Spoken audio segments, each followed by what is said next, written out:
নমস্কার বন্ধুরা, আমি ঝুমা। ঝুমাস কিচেনে তোমাদের সবাইকে স্বাগত।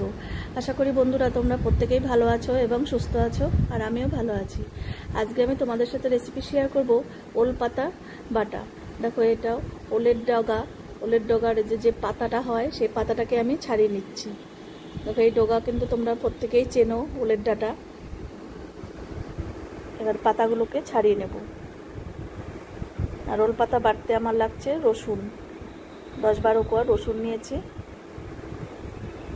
দেখো, এইভাবে সবগুলো ছাড়িয়ে নেব।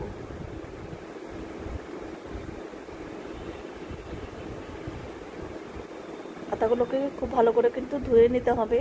আমি ধুয়ে পরিষ্কার করে নিয়েছি। এবার দেখো, ফ্রাই প্যানে আমি তেল দিয়ে দিলাম, সরষের তেল। যে কোনো বাটাতে দেখবে সরষের তেলই কিন্তু ভালো লাগে। এবার তেলটাকে ভালো করে গরম করে নিয়ে অল্প কালো জিরা দিয়ে দিলাম, একটা শুকনো লঙ্কা চিড়ে দিয়েছি। এবার রসুনগুলো দিয়ে একটু ভাজা ভাজা করে নেব।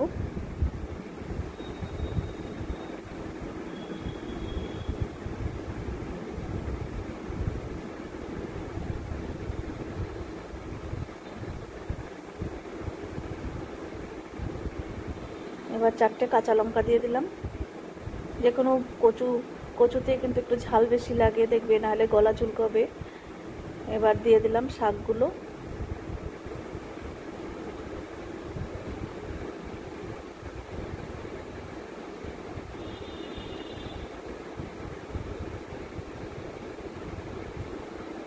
এবার এই শাকগুলো একটু ভাজা ভাজা করে নিতে হবে।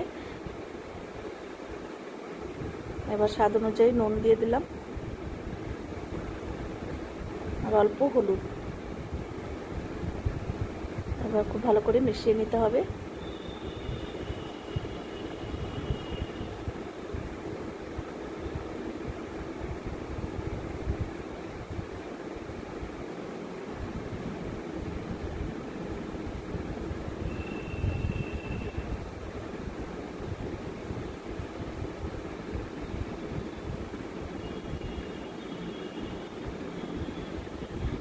এবার একটু ঢাকা দিয়ে দিলাম। এবার তাড়াতাড়ি হয়ে গেল। দেখো, সফট হয়ে এসছে। এই জলটা যে বেরিয়েছে, এই জলটা পুরো শুকিয়ে নেব, তাহলে কিন্তু গলা ধরার কোনো ভয় থাকবে না। এবার দেখো, নামিয়ে ঠান্ডা করে তারপর আমি মিক্সচার গ্রাইন্ডারে দিয়ে পেস্ট করে নেব। তোমাদের কাছে যদি শিলনোড়া থাকে তাহলে শিলনোড়াতে বাটলে তো আরও বেশি ভালো হবে।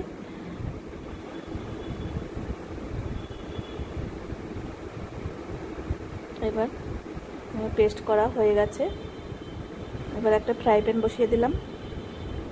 ফ্রাই প্যানে অল্প সরষের তেল দিয়ে দিলাম, 1 চামচের মতন। এবার ওই পেস্টটা দিয়ে একটু ভাজা ভাজা করে নেব, যাতে জলটা আরও একটু শুকিয়ে যায়।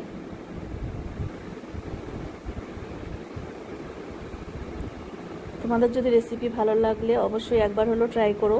ওল পাতা বাটা খুবই ভালো খেতে। আর তোমরা যদি ইউটিউব থেকে দেখো তাহলে চ্যানেলটিকে সাবস্ক্রাইব করো, আর ফেসবুক থেকে দেখলে পেজটাকে ফলো করো। তাহলে আমি যখনই যা নিত্য নতুন ভিডিও ছাড়বো তোমাদের কাছে সঙ্গে সঙ্গে পৌঁছে যাবে।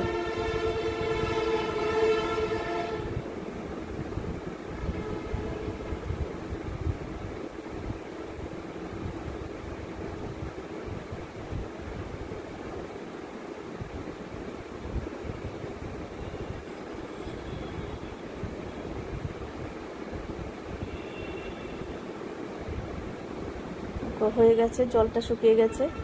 এবার আমি নামিয়ে নিয়েছি। এবার দেখো, একটা প্লেটে সার্ভ করে দিচ্ছি।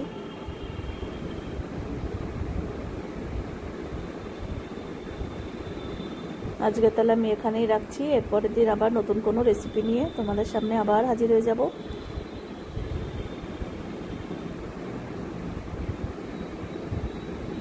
কত সুন্দর লাগছে দেখতে। টাটা বন্ধুরা।